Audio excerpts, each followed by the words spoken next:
मित्रांनो, तुमचं पुन्हा एकदा GB स्टोरी टेलर या यूट्यूब चॅनलवर स्वागत आहे. आजच्या आपल्या गोष्टीचं नाव आहे गंधमालिनी, वासनेची तृप्ती. लेखक संतोष देशपांडे.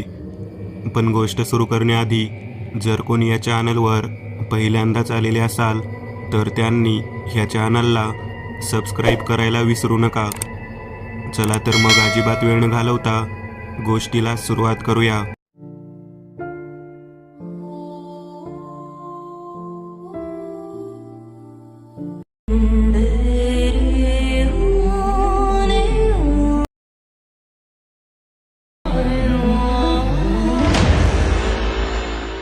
तब्बल 6 महिने होऊन गेले तरी निशा आणि नितीन या दोघांची पहिली रात्र झालेली नव्हती. कोणत्या गोष्टीमुळे नितीन ही गोष्ट टाळत होता तेच कळत नव्हते. निशा नेहमी त्याच्यासोबत रात्र काढण्याच्या दृष्टिकोनातून प्रयत्न करत होती, परंतु बाहेरच्या नोकरीचे कारण, तब्येतीचे कारण देऊन तो दूर राहत होता. लग्न होऊन गेल्यानंतर तब्बल 2 महिने परदेशात जावे लागल्यामुळे निशा अगोदरच नाराज झाली होती. आता तर त्यानंतर आल्यावरती तब्बल 3 महिन्यानंतरही तो तिच्यासोबत पहिल्या रात्रीचे सुख घ्यायला उत्सुक नव्हता आणि हीच गोष्ट निशाला खटकत होती. अखेर निशा अरुंधतीच्या घरी गेली. अरुंधती तिची एक मैत्रीण होती जी प्लॅनचेट आणि बऱ्याच काही विद्याबद्दल जाणत होती. तिच्या घरी वेगवेगळ्या चित्रविचित्र खड्यांचे प्रदर्शन भरलेले असायचे. तिने शेवटी आपल्या मैत्रिणीची मदत घेऊन तिने आपल्या मनातील इच्छा सांगितली. अरुंधती म्हणाली, निशा, एक लक्षात घे, तुझ्या नवऱ्यामध्ये जर काही शारीरिक दोष असेल तर तो तपासावा लागेल आणि ते कार्य फक्त डॉक्टर करू शकतात, मी नाही करू शकत. लक्षात ठेव, शारीरिक दोषासाठी बरेच इलाज आहेत, परंतु जर मानसिक त्रास असेल तर त्यासाठी मात्र त्याला सायकायट्रिस्टकडे आणावे लागेल. आणि त्याहीपेक्षा वेगळी जर गोष्ट असेल तर शेवटी मी स्वतः संमोहनशास्त्राचा वापर करून त्याच्याकडून सर्व माहिती उपलब्ध करून घेऊ शकते. तेव्हा निशा म्हणाली, ठीक आहे, मी पुढच्या 8 दिवसांमध्ये शारीरिक आणि मानसिक या दोन्ही गोष्टीबद्दल माझ्या नवऱ्याला तपासण्यासाठी घेऊन जाते. निशा त्या ठिकाणाहून नितीनकडे निघून गेली. नितीनला निशाने स्पष्टच बोलायला सुरुवात केली. नितीन आपली बायको बोलत असताना थोडा कावराबावरा होत होता. तो म्हणाला, तुझी इच्छा असेल तर मी शारीरिक तपासणी करण्यासाठी तयार आहे. त्याने शारीरिक तपासणी केली तेव्हा त्याच्यामध्ये कोणताच दोष नाही हे आढळून आले. त्यानंतर मानसिक तपासणीसाठी ते मानसरोग उपचार तज्ज्ञाकडे गेले. तेथेही त्याला कोणत्याही प्रकारचा रोग नाही हे लक्षात आले. मग अशी कोणती गोष्ट आहे जी नितीनने मनामध्ये लपवली आहे आणि तो पहिल्या रात्रीसाठी तयार होत नाही? शरीराने धडधाकट असणारा, मनाने धडधाकट असणारा आपला नवरा का म्हणून आपल्याबरोबर शारीरिक सुखासाठी तयार होत नाही ते आपल्याला पाहावेच लागेल. या विचाराने तिने पुन्हा एकदा अरुंधतीकडे येणे पसंत केले. अरुंधती म्हणाली, मी सांगते ते काम कर. तुझ्या नवऱ्याला उद्या संध्याकाळी माझ्या घरी घेऊन ये. मी तोपर्यंत तुला एक तेल देते. ते तेल तू आंघोळ झाल्यानंतर तुझ्या नवऱ्याला मस्तकाला लावायला दे. त्यामुळे त्याच्या मस्तिकामध्ये असणारे स्नायू सचेतन अवस्थेत येतील आणि आपले कार्य अगदी व्यवस्थितरित्या पूर्ण होऊ शकते. निशाने बाटलीमध्ये ते तेल घेतले आणि दुसऱ्या दिवशी सकाळी नवऱ्याला आंघोळ केल्यानंतर तेलाने मालिश करू लागली. आपली बायको आज खूपच प्रेमामध्ये आपल्याला जवळ घेत आहे. नक्कीच काहीतरी कारण आहे असे नितीनला वाटत होते. नितीन डोक्याला तेल लावल्यानंतर स्वतःच्या बायकोकडे पाहत म्हणाला, मला माहीत आहे तुझ्या मनामध्ये शारीरिक सुख उपभोगण्याची इच्छा आहे. तू त्यासाठी सर्व काही करत आहेस, परंतु एक असे सत्य आहे जे मी तुला नाही सांगू शकत. तेव्हा निशा म्हणाली, ते सत्य तुम्ही मला जरी सांगत नसला तरी तुमच्या मनामध्ये ते तुम्ही बोलू शकता. माझी एक मैत्रीण आहे, आपण तिच्या घरी जाणार आहोत. ती आपल्याला या सर्वातून बाहेर काढणार आहे. तेव्हा नितीन त्या गोष्टीला तयार झाला. ते दोघेही जण संध्याकाळची वेळ झाल्यानंतर थेट अरुंधतीच्या घरी पोहोचले. अरुंधतीच्या मोठ्या हॉलमध्ये नितीन बसलेला होता. सर्वत्र लाल रंगाचा प्रकाश होता. तो बंद करून निळ्या रंगाचा प्रकाश करण्यात आला आणि त्याच्यासमोर अरुंधती बसली होती. तिने आपल्या समोर लोलक धरून गोल गोल फिरवायला सुरुवात केली. लोलकाबरोबर तो सरळ सरळ संमोहनशास्त्राच्या त्या खेळीमध्ये अडकून गेला. अरुंधतीने त्याला विचारायला सुरुवात केली, अशी कोणती गोष्ट आहे जी तुला पुरुषार्थ करण्यासाठी मागे खेचत आहे? तेव्हा तो काहीच बोलत नव्हता. तेव्हा अरुंधती म्हणाली, हे वय आता 5 वर्षाचे आहे. या वयामध्ये तू लहान आहेस. अशी कोणती घटना आहे ज्यामुळे तू चलबिचल झालेला आहेस? तेव्हा तो काहीच बोलत नव्हता. अखेर तुझे वय 16 वर्षाचे आहे, हे उत्तर जेव्हा तिने बोलले, त्याने बोलायला सुरुवात केली. तो म्हणाला, मी माझ्या घराशेजारच्या इनामदाराच्या वाड्यामध्ये गेलो होतो. ते माझे 16 वर्षाचे वय होते. त्या वाड्यामध्ये गेल्यानंतर त्या ठिकाणी काम करणारी अप्रतिम अशी सुंदर एक मुलगी होती. तिच्याकडे मी रोज पाहत होतो. मी तिला पाहण्यासाठीच त्या ठिकाणी पोहोचलो होतो. परंतु त्या ठिकाणी असलेल्या इनामदाराच्या मोठ्या भावाने मला पाहिले आणि मला तेथून बाहेर सोडलेच नाही. मी तब्बल 2 दिवस बेशुद्ध होतो आणि 2 दिवसानंतर माझ्या घरचे हुडकून शोधून शोधून कंटाळल्यानंतर मला त्या व्यक्तीने आमच्या शेताजवळच्या विहिरीच्या बाजूला कठड्यावरती सोडले. तोपर्यंत माझ्याबरोबर काय झाले ते मला काहीच आठवत नाही. अरुंधती म्हणाली, तेच आठवण्यासाठी तुझ्या अंतर्मनाचा वेध घेत आहे मी. त्या वेळेमध्ये तुला घेऊन जात आहे. तू त्या पद्धतीने बोलायला सुरुवात कर. तेव्हा त्याने त्या वयामध्ये त्या शेतामध्ये जात असतानाचे वर्णन करायला सुरुवात केली. तो म्हणाला, सर्वात प्रथम जेव्हा मी वाड्यामध्ये सापडलो तेव्हा त्या व्यक्तीने मला एका खोलीमध्ये बाजेवरती झोपवले आणि माझ्या अंगावरती कसला तरी पिवळसर चंदनाच्या रंगाचा लेप लावायला सुरुवात केली. तो अतिशय सुंदर असा लेप होता. तो इतका सुंदर लेप, त्याचा सुवास इतका विलोभनीय होता की मला ती गोष्ट खूप आवडत होती. मी त्यामुळे विरोध करत नव्हतो. आज प्रथमच मला काहीतरी वेगळं पाहायला मिळत होतं. माझे मन तो इनामदाराचा भाऊ राजेश जे काही करेल त्याला तयार झालेलं होतं. मी त्याला कोणताही विरोध करत नव्हतो. शेवटी त्याने माझ्या संपूर्ण शरीराला ते गंध लावलं, त्याचं लेखन केलं आणि मग मी शांततेने पडून राहिलो. त्या व्यक्तीने माझ्या कपाळावरती सर्वात शेवटी गंध लावून त्यावरती चंदनाच्या टिळ्याप्रमाणे एक टिळा लावला आणि मी तिथून पुढे त्याच्या सांगितल्याप्रमाणे प्रत्येक गोष्टीला होकार देत ती गोष्ट पूर्ण करू लागलो. तो दिवस, ती रात्र एका विशिष्ट पद्धतीची होती. ती रात्र दशमीची होती. त्या राजेशने माझ्याकडे पाहत जेव्हा गंध कपाळावरती लावले त्यानंतर मला त्यांनी एका खोलीमध्ये नेले. ती खोली खूप अंधार पद्धतीची होती. त्या ठिकाणी एक मोठा लाकडी पेटारा होता आणि त्या पेटाऱ्यामध्ये रक्तचंदनाची भावली ज्या पद्धतीने असती अगदी त्याच पद्धतीने अतिशय सुरेख सुडोलक्षी काम केलेली सुंदर अशी भावली होती. त्या भावलीकडे मी पाहतो. अचानक जसे माझ्या अंगाला गंध लावले होते अगदी त्या स्वरूपाचे गंध त्या भावलीच्या अंगावरती लावले जाऊ लागले. ती रक्तचंदनाची भावली होती. तिच्या अंगाला जेव्हा गंध लावले जाऊ लागले तसतसे ही भावली सचेतनावस्थेमध्ये येत आहे असे मला वाटत होते. राजेश माझ्याकडे पाहत होता. त्याने मला संपूर्णतः एका विशिष्ट पद्धतीमध्ये माझ्या विचारसरणी आणि मेंदूच्या वेगळ्या अवस्थेमध्ये नेलेले होते. ती अवस्था मला संपूर्णतः जाणवत होती. माणसाने एखाद्या वेळेस मद्यप्राशन करावे आणि तो बेधुंद व्हावा, त्या पद्धतीची ती अवस्था होती. त्या अवस्थेत माझ्या शरीरामध्ये वेगळ्या पद्धतीची हालचाल जाणवत होती. मी त्या बाहुलीकडे पाहत होतो. त्या रक्तचंदनाच्या बाहुलीच्या डोळ्याकडे मी पाहिल्यानंतर मला जाणवू लागलं की ती माझ्याकडे पाहत आहे आणि तिच्या पापण्या हालत आहे. मी राजेशला बोललो, हे काय आहे? तेव्हा राजेशच्या तोंडातून 2 शब्दाने, ही गंधमालिनी आहे.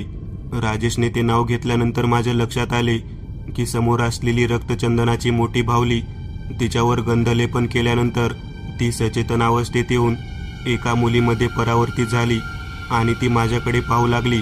राजेशने माझ्या तळहातावरती हात ठेवला आणि मला काही क्षणामध्ये त्याने सुप्त अवस्थेत नेले. मी बेशुद्ध झालो होतो. ती सचेतन अवस्थेमध्ये आलेली बाहुली एका अप्सरेप्रमाणे सुंदर दिसत होती आणि मी हळूहळू माझे डोळे मिटून घेत होतो. माझ्या शरीरातलं तारुण्य जणू काही नष्ट होत चाललं आहे असं मला वाटत होतं आणि मी संपूर्णतः निश्चिंत होऊन पडलेलो होतो. काही वेळानंतर मी बेशुद्ध अवस्थेत गेलो. मी 2 दिवसापर्यंत त्या अवस्थेत तिथे तसाच होतो. मला राजेश काही ना काहीतरी खाण्यासाठी आणून देत होता. त्यावेळेला मी सचिंतन अवस्थेत येत होतो. माझ्या अंगावरती जे गंधलेपन केले होते अगदी तशाच पद्धतीचे गंधलेपन त्या गंधमालिनी म्हणायच्या रक्तचंदनाच्या बाहुलीवरती केले होते. ती सचेतन अवस्थेमध्ये राजेश सोबत शय्या सुख घेत होती हे माझ्या लक्षात येऊ लागले होते. मी जेव्हा ते ठिकाण सोडले तेव्हा मला राजेशने ते घर सोडून शेताजवळ सोडले, त्या कटड्यावर ठेवले. तेव्हा माझ्या शरीरातील पुरुषत्व संपुष्टात आले आहे असे मला जाणवत होते. मला समजले नाही की माझा या विधीसाठी त्याने का वापर केला. मी जेव्हा कधी शारीरिक वासनेबद्दल विचार करतो, स्त्रीजवळ जाण्याचा प्रयत्न करतो, तेव्हा मला समोर ती गंधमालिनी दिसते. जोपर्यंत शरीराला गंध लावलेली स्त्री मला दिसत नाही तोपर्यंत माझी वासना जागृत होत नाही. असेच माझ्या आयुष्यात घडत राहिले. माझ्या पत्नीच्या बाबतीत सुद्धा त्या पद्धतीचेच घडत आहे. हे सर्व सत्य जाणून घेतल्यानंतर अरुंधती त्याला त्याच्या मूळ संमोहन अवस्थेतून बाहेर येण्यासाठी मदत करू लागली. अरुंधती नितीनला म्हणाली, आता तुम्ही जाऊ शकता जीजू. तुम्ही मला जी काही मदत केली ती तुमच्या पुढच्या आयुष्याच्या दृष्टिकोनातून खूपच महत्त्वाची आहे. अरुंधतीने त्याला तिथून जायला सांगितले आणि निशाला दुसऱ्या दिवशी यायला सांगितले. दुसऱ्या दिवशी निशा त्या ठिकाणी येणार होती. अरुंधतीने फोन करून सांगितले होते, परंतु रात्रीतून अरुंधतीला काय झाले कोणालाच कळले नाही. अरुंधती दुसऱ्या दिवशी सकाळी मृत्युमुखी पडलेली आहे असे निशाला फोनवरून तिच्या घरातल्या मोलकरणीने सांगितले. अरुंधतीचा मृत्यू झाला ही गोष्ट समजल्यानंतर मात्र निशाने डोक्याला हातच लावला. काल आपल्याला मदत करणाऱ्या आपली मैत्रीण अचानक रात्रीतून कशी काय मृत्युमुखी पडली या गोष्टीचे निशास आश्चर्य वाटू लागले. नितीन आणि निशा दोघेही जण लगेचच अरुंधतीकडे भेटण्यासाठी गेले. अरुंधती ज्या ठिकाणी मृत्युमुखी पडली होती त्या ठिकाणी पोलीस आणि तिच्या घरातील मंडळी उपस्थित होत्या. पोलिसांनी तिच्या हॉलमधील सर्व साहित्य तपासले तेव्हा अरुंधतीच्या अंगावरती एक विशिष्ट पद्धतीचे गंध होते. रक्तचंदनाप्रमाणे गंध तिच्या वृक्षस्थळावर छातीवरती लावण्यात आलेले होते आणि तिच्या पार्श्वभागावरही लावण्यात आलेले होते. हा सर्व प्रकार पाहिल्यानंतर निशा आणि नितीन दोघेही जण भयंकर आश्चर्यचकित झाले. ते दोघेही जण तिच्या या रहस्यमय मृत्यूला लपवण्याशिवाय दुसरे काहीच करू शकत नव्हते. अरुंधती ज्या ठिकाणी मृत्युमुखी पडली होती तेथून काही अंतरावर आरशाच्या ड्रॉवरमध्ये एक डायरी दिसली. त्या डायरीवरती सुद्धा गंध लागलेले होते. पोलिसांनी चौकशी केली तेव्हा घरातील मोलकरणीने त्यांना सांगितले, काल या ठिकाणी त्यांची मैत्रीण आणि तिचे मिस्टर आले होते. त्या दोघांनाही चौकशीसाठी बोलावून घेण्यात आले. अरुंधतीचा मृत्यू झालेल्या जागेचे सर्व साहित्य पोलिसांनी ताब्यात घेतले. मात्र आरशाच्या ड्रॉवरमध्ये डायरी तशीच त्या ठिकाणी राहिली. पोलिसांनी चौकशीसाठी बोलावून घेतल्यानंतर निशा आणि नितीन या दोघांनी सांगितले की आमचे समूहशास्त्रावरती अभ्याससत्र सुरू होते आणि त्यासाठी आम्ही तिथे होतो. बाकी कोणत्याही प्रकारची गोष्ट त्यांनी सांगितली नाही. पोलिसांच्या लक्षात आले की अरुंधती ही समूहशास्त्राचा अभ्यास करणारी व्यक्ती होती. कदाचित कोणत्या तरी विचित्र पद्धतीने तिचा जीव गेला असावा असे त्यांना वाटत होते. परंतु तिच्या शरीराला लागलेले गंध आणि तेही विशिष्ट जागी लागलेले गंध हे निशा आणि नितीन या दोघांना बुचकाळ्यात टाकत होते. निशा आणि नितीन दोघेही पोलिसांची चौकशी झाल्यानंतर तिच्या घरी तिच्या नातेवाईकांकडे गेले. अरुंधतीचा लहान भाऊ महेश निशाकडे पाहत म्हणाला, ताई, काय घडलं ग? माझ्या बहिणीला या पद्धतीने मृत्यू आला. तेव्हा निशा म्हणाली, मला जरा त्या खोलीची पाहणी करायची आहे. निशाने खोलीची पाहणी करायची म्हणून आत प्रवेश केला. पोलिसांनी जवळजवळ सर्व साहित्य ताब्यात घेतले होते, परंतु आरशाच्या समोरील ड्रॉवरमधील डायरी घ्यायची राहिली होती. अरुंधतीची डायरी निशाने हातात घेतली आणि आपल्या ओढणीमध्ये लपवून ती परत घराकडे निघाली. अरुंधतीचा भाऊ महेश म्हणाला, माझ्या बहिणीच्या मृत्यूचे रहस्य मला कळायला हवे. या ठिकाणी रात्री कोणतीही व्यक्ती आली नाही आणि गेलीही नाही. मग माझ्या बहिणीचा मृत्यू कशामुळे झाला, तिला कशामुळे आपला जीव गमावा लागला ते कळायला हवे. नितीन आणि निशा दोघेही जण महेशला उत्तर देत असताना म्हणाले, आम्ही तुझ्या बहिणीच्या मृत्यूचा थांगपत्ता जरूर लावतो, तू काही काळजी करू नकोस. तेव्हा ते घरी आल्यानंतर त्यांनी अरुंधतीची डायरी उघडली तर त्यामध्ये अरुंधतीने राजेश असे नाव लिहिले होते व गंधमालिनी असे नाव लिहिले होते. आता त्या मागचे रहस्य काय आहे ते दोघांना समजेना. पुढचे पान उलटले तेव्हा अरुंधतीने एक पॅरेग्राफ लिहिला होता. त्यात माझा मृत्यू समोर आहे, ती माझ्या समोर उभारलेली आहे. तिला माझ्यापर्यंत घेऊन येणारा व्यक्ती राजेश आहे आणि त्याने तिला समोर बसवून माझ्या समोर गंधलेपन केलेले आहे. राजेशाने माझ्या मनाविरुद्ध माझ्या शरीरावरचे कपडे काढलेले आहेत आणि मी त्याला कोणताही प्रतिकार करू शकत नाही. राजेशला मी स्वतःहून माझ्या शरीराचा उपभोग घेताना पाहत आहे, परंतु माझ्या शरीरामध्ये संपूर्णतः एका परस्त्रीचा आत्मा आहे हे मला जाणवत आहे. कदाचित नितीनने सांगितलेल्या पद्धतीने ही स्त्री ती अप्सरा गंधमालिनी असावी असे मला वाटत आहे. माझ्या शेवटच्या या वासनेच्या खेळामध्ये राजेश हा एका विचित्र आदाशी सैतानाप्रमाणे माझ्या शरीरावर तुटून पडलेला आहे. माझे डोळे सर्व काही पाहत आहेत, परंतु माझे अवयव त्याला प्रतिकार करू शकत नाहीत. माझ्या बाबतीत हे जे काही घडत आहे ते एक गंधमालिनीचे रहस्य आहे आणि या रहस्याचा थांगपत्ता लावण्यासाठी माझ्या डोळ्यासमोर एक विचित्र वाडा आणि त्या वाड्यामध्ये असलेली एक पेटी दिसत आहे. मला खात्री आहे माझी डायरी जरी इतर कोणाला मिळाली तरी ती नितीन आणि निशा या दोघांपर्यंत पोहोचवावी. हे सर्व भयंकर कृत्य ऐकल्यानंतर नितीन आणि निशा या दोघांनी डोक्याला हात लावला. बापरे, आपण इनामदाराचा जो वाडा म्हणतो त्या वाड्याबद्दलच या डायरीमध्ये लिहिले आहे. निशा रडू लागली. ती नितीनला म्हणाली, आपल्या पाठीमागचा त्रास घालवण्यासाठी हे सर्व काही आपण करत होतो, परंतु हे काही अजबच कळाले. माझ्या बहिणी समान असलेल्या माझ्या मैत्रिणीचा मृत्यू इतक्या भयानक पद्धतीने व्हावा. राजेश हा त्या ठिकाणी कसा काय आला मला काही कळायला मार्गच नाही. राजेश आता कुठे राहतो त्या बाबतीत तुम्हाला काही माहिती आहे का? तेव्हा नितीन म्हणाला, राजेश हा इनामदारांचाच आहे आणि तो त्या वाड्यामध्येच राहतो. कदाचित त्यामुळेच अरुंधतीने त्या वाड्याचे वर्णन केले आहे. काय रहस्य असावे या गोष्टीचे काहीच कळायला मार्ग नाही. तेव्हा डायरीचे पान पलटत असताना अरुंधतीच्या समूहशास्त्रातील गुरुजींचे कार्ड त्यांना मिळाले. त्या कार्डावरती अरुंधतीच्या गुरुचे नाव आणि पूर्ण पत्ता लिहिलेला होता. नीरज नंदा असे गुरुजींचे नाव होते आणि अवनी निवास हा पत्ता होता. त्या दिशेने जाण्यासाठी नितीन आणि निशा दोघेही जण तयार झाले. नीरज नंदा या व्यक्तीच्या दिशेने पुढचे पाऊल टाकत असताना निशा व नितीन दोघे जण ती डायरी घेऊन तेथून पुढे निघाले.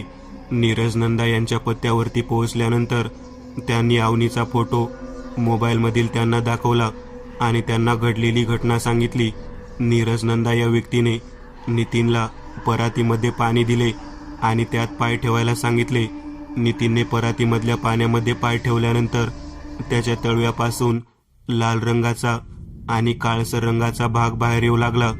तो सर्व पाण्याचा भाग पाहिल्यानंतर निशा चकित झाली. नीरज म्हणाले, आता तुम्ही आत प्रवेश करू शकता. जी घटना सांगितली होती ती एक एक पद्धतीने ऐकत असताना त्यांना जवळजवळ कळून चुकले की हे एक पुरातन पद्धतीचे रहस्य आहे आणि त्या वाड्यामध्ये गेल्याशिवाय त्या रहस्याचा मार्ग सापडणार नाही. नीरज नंदा सर म्हणाले, तुम्ही दिलेल्या माहितीनुसार माझ्या अरुंधतीला मी आज रात्री प्लॅनचेट करून बोलावून घेतो आणि तिच्याबरोबर काय घडले ते विचारू शकतो. तुम्ही दोघे इथेच थांबा. माझ्या पत्नीला मी बोलावून आपण चौघेजण मिळून प्लॅनचेट करू. तेव्हा नितीन म्हणाला, म्हणजे नेमकं काय? तेव्हा नीरज सर म्हणाले, मृत्युमुखी पडलेल्या आत्म्याला आवाहन करायचे आणि चौघाही जणांनी एकत्र रीतीने त्या व्यक्तीचे नाव घेऊन त्याला बोलवायचे. त्याला आपण प्रश्न विचारायचे आणि त्याची उत्तरे जाणून घ्यायची.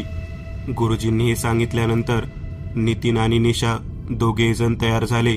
नीरज यांची पत्नी वसुधा त्या ठिकाणी उपस्थित होती. नीरज यांच्या पत्नीला अरुंधतीचा मृत्यू झाला ही गोष्ट सहन होत नव्हती. ती रडत होती. ती आपल्या नवऱ्याला म्हणाली, अरुंधतीच्या मृत्यूचे कारण कळायलाच हवे. तेव्हा त्या सर्वांनी मिळून प्लॅनचेट केले.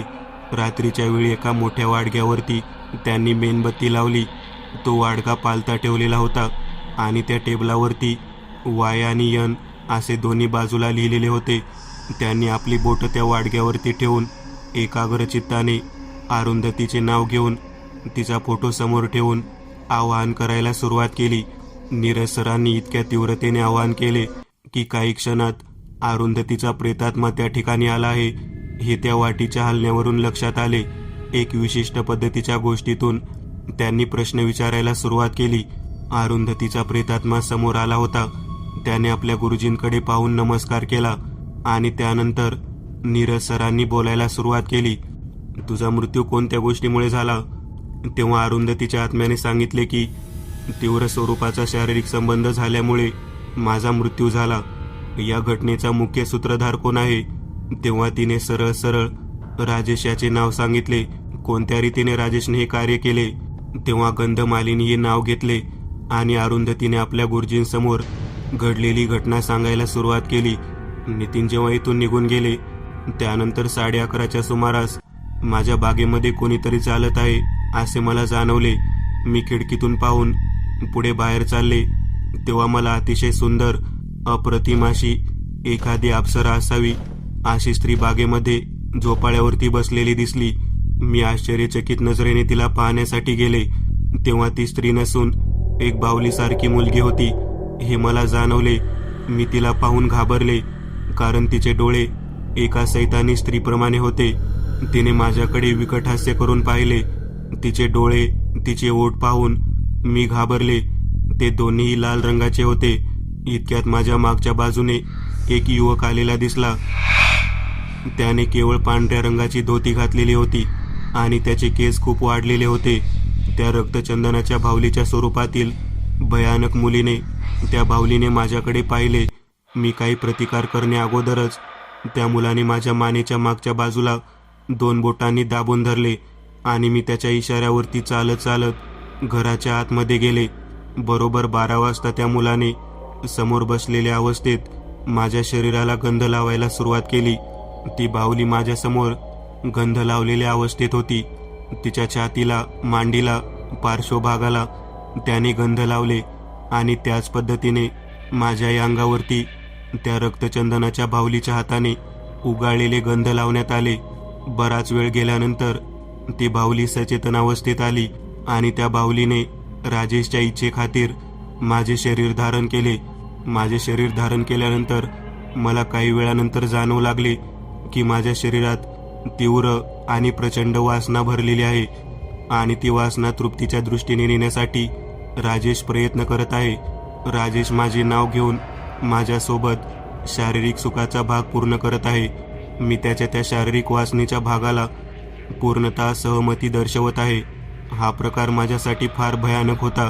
मी माझ्या मनाविरुद्ध चाललेल्या गोष्टीला संपूर्णतः सहमती देत होते आणि राजेश या व्यक्तीबरोबर माझा शारीरिक संबंध सुरू होता. एका वेळेला अशी स्थिती आली की मी संपूर्णतः शरीराने थकून गेलेले होते. परंतु राजेश आणि ज्या व्यक्तीने माझे शरीर धारण केलेले आहे ती गंधमालिनी थकलेली नव्हती. मी पूर्णतः पेकाळून गेले. परंतु त्या सैतानी शक्तिधारी व्यक्तीने एखाद्या पाशवी पद्धतीने मला उपभोगायला सुरुवात केली आणि त्या वेदना सहन न झाल्याने मी माझा जीव त्यातच सोडला. नीरज यांनी सर्व माहिती जाणून घेतल्यानंतर आपल्या डोक्याला हात लावला. नीरज म्हणाले, गंधमालिनी म्हणजे काय आहे असे तुला वाटते? तेव्हा अरुंधती म्हणाली, ती एक भयानक अप्सरा आहे. तिची वासनेची भूक प्रचंड आहे आणि तिला तृप्त करण्याचे कार्य करणारा राजेश हा व्यक्ती आहे. तो व्यक्ती नसून तो सैतान आहे. त्याच्या अंगामध्ये एक भयानक पद्धतीचा सैतान संचारतो आणि त्या गंधमालिनीचा वासना तृप्ती करण्यासाठी तो जीव जाण्यापर्यंत वासना तृप्तीसाठी धडपडतो. या घटनेचा आणि या नितीनचा काय संबंध आहे? तेव्हा ती म्हणाली, त्या वाड्यापर्यंतचा प्रवास पूर्ण केल्याशिवाय ती घटना समजणार नाही आणि त्याचा बंदोबस्त सुद्धा करता येणार नाही. नीरज सर म्हणाले, तुझ्या पाठीमागे हा सर्व भाग का लागला असावा? तेव्हा अरुंधतीच्या आत्म्याने सांगितले की सर्वात प्रथम नितीन यांच्या अंतर्मनामध्ये डोकावून समूहशास्त्राने मी गंधमालिनीचे रहस्य जाणून घेण्याचा प्रयत्न केला आणि ती गंधमालिनी आणि तो राजेश हे दोघे माझा पत्ता शोधत माझ्या घरापर्यंत आले. हे ऐकल्यानंतर नीरज आणि त्याची पत्नी वसुधा दोघे जण प्रचंड घाबरले कारण गंधमालिनीचे पुढचे रहस्य जाणून घेण्यासाठी प्लॅनचेट विद्येचा वापर या दोघांनी केला होता. त्यांना आता कळेना की आपल्या बाबतीत काय होणार. तेवढ्यात नितीन म्हणाला, मी त्या राजेशच्या वाड्यामध्ये स्वतः जाईन, त्याचा उपाय शोधून काढेल. तेव्हा अरुंधतीचा प्रेतात्मा म्हणाला, त्या वाड्यामध्ये असलेल्या त्या गंधमालिनीच्या रक्तचंदनाच्या मूर्तीला प्राप्त करून घे. ती मूर्ती प्राप्त केल्यानंतर सर्व काही संपुष्टात येईल असे मला वाटते. नीरज सर म्हणाले, अजून काय उपाय असू शकतो? तेव्हा अरुंधती म्हणाली, राजेश हा मनुष्य नाही असे मला वाटते. त्या मूर्ती शेजारी अजून कोणती तरी अशी एखादी गोष्ट आहे जी प्राप्त केल्यानंतर राजेशचे सर्व रहस्य समजेल. तेव्हा ही गोष्ट करण्याचे धाडस फक्त त्या वाड्यामध्ये अगोदर गेलेला व्यक्ती म्हणजे नितीनच करू शकतो. आज रात्रीच त्या ठिकाणी जाणे गरजेचे आहे. अन्यथा मला वाटते की राजेश आणि ती गंधमालिनी नीरज सर तुम्हाला आणि वसुधा वहिनीला त्रास देण्यासाठी मध्यरात्रीनंतर येऊ शकते. कदाचित तुमच्या दोघांच्या मृत्यूची वेळ सुद्धा जवळ आलेली असू शकते. हे ऐकल्यानंतर निशा प्रचंड घाबरली. ती नितीनला म्हणाली, आताच्या आता त्या राजेशच्या वाड्याच्या दिशेने आपण दोघेही जण जाऊ. मी तुमच्या सोबत येईन आणि येथील अरुंधतीने सांगितलेली मूर्ती प्राप्त करून घेईन. नितीन आणि निशा दोघेही जण त्या ठिकाणाहून थेट राजेशच्या वाड्याकडे जाण्यासाठी निघाले. रात्रीचे 10 वाजलेले होते. काही कालावधी उरलेला होता. इनामदाराच्या वाड्याच्या बाहेरच्या बाजूला नितीन पोहोचलेला होता. वाड्याच्या बाहेरच्या बाजूला नारळाची माळ अडकावी त्या पद्धतीने उलट्या लहान बाहुल्यांची माळ अडकवलेली होती. ते दृश्य पाहिल्यानंतर निशा प्रचंड घाबरली. नितीन म्हणाला, आपल्याला काही करून आत जायला हवे.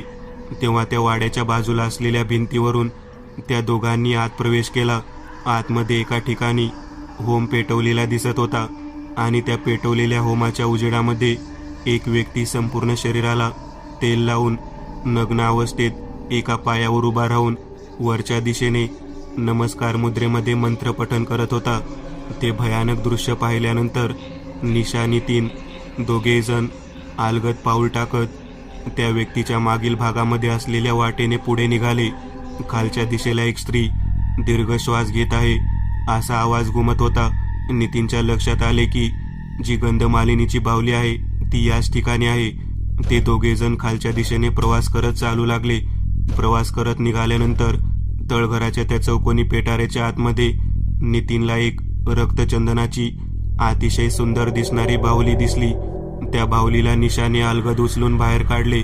तिला बाहेर काढल्यानंतर बाजूच्या एका मोठ्या पेटाऱ्यात थरकाप उडायला सुरुवात झाली.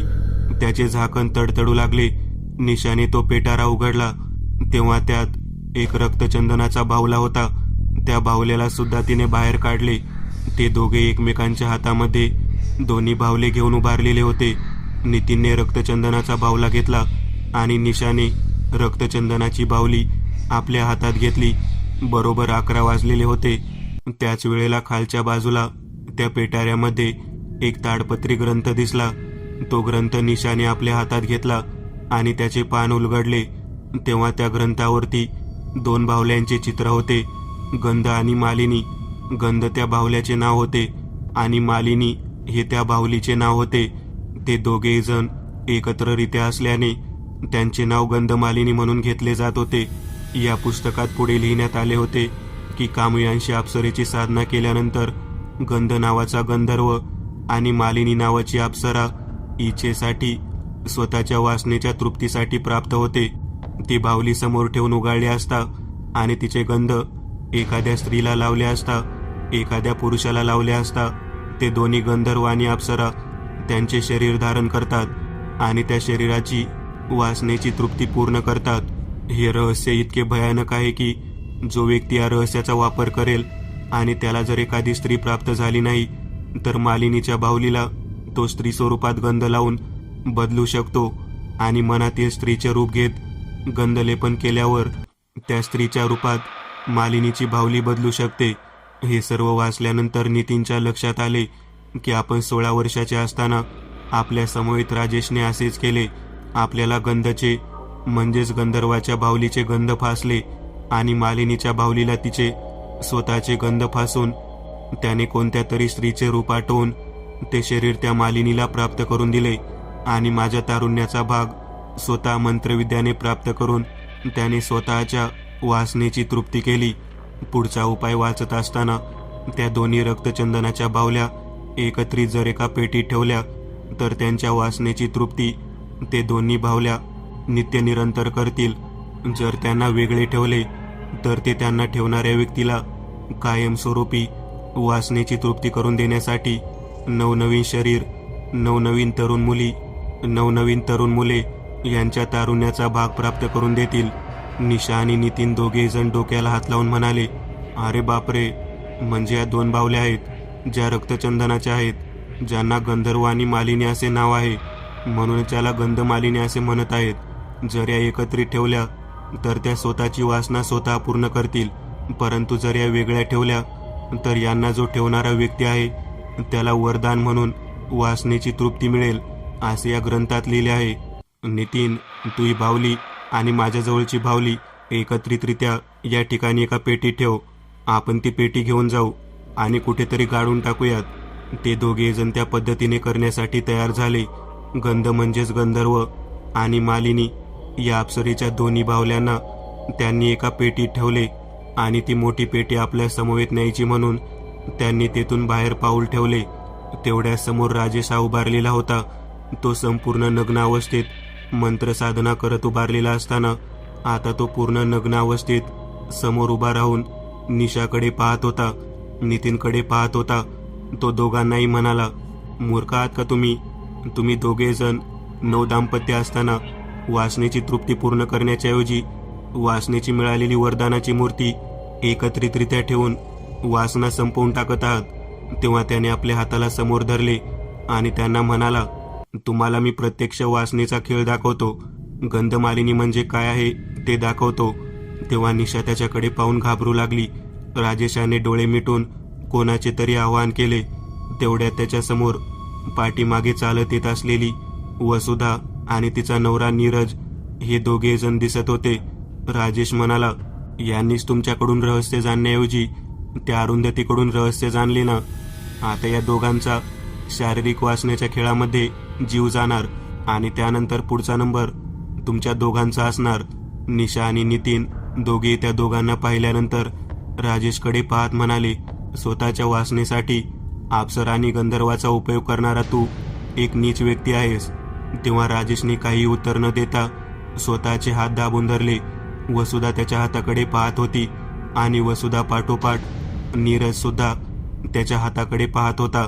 त्याच्या हातामध्ये दोन्ही अंगठ्या होत्या. त्या दोन्ही अंगठ्यावरती अगदी जशीच्या तशी गंधर्व म्हणजे गंध आणि मालिनी या अक्षरेची मूर्ती कोरलेली होती. त्याने दोन्ही अंगठ्या आपल्या जवळ धरल्या आणि दोन्ही वेगवेगळ्या दोन्ही हातात धरून तो उभारला. वासनेच्या खेळाला सुरुवात झाली. नितीन आणि निशा दोघे जण ते दृश्य पाहून घाबरले. निशा ते वासनेचे दृश्य पाहण्याऐवजी त्या पेटाऱ्यातल्या पुस्तकाकडे पाहत होती. तिने त्या पुस्तकातील शेवटचे पान उघडले आणि त्यावरचे चित्र पाहिले. तेव्हा तिने लाकडी असलेल्या दोन्ही मूर्तींना एका विशिष्ट पद्धतीच्या धाग्याने गुंडाळलेले पाहिले. तेव्हा गंधमालिनीची वासनेची तृप्ती होईल आणि धारण करणारा व्यक्ती कायमस्वरूपी एका विशिष्ट रक्तचंदनाच्या बाहुलीत बदलून जाईल असे लिहिले होते. निशा आतमध्ये तशीच बसली आणि विशिष्ट धागा शोधू लागली. नितीन मात्र नीरज आणि वसुधा या दोघांचा सुरू असलेला भयानक वासनेचा खेळ पाहत होता. त्या दोघांनाही राजेश याने विचित्र पद्धतीने गंधमालिनीच्या अंगठीद्वारे उपभोगायला सुरुवात केली आणि तो सैतानाप्रमाणे हसत होता. तिकडे निशा संपूर्ण आतमधला भाग शोधून काढला, परंतु तिला तो धागा सापडत नव्हता. अखेर ही बाहेर आली तेव्हा राजेशच्या पायामध्ये बांधलेला काळसर गोप पाहिला. तो चकाकू लागला.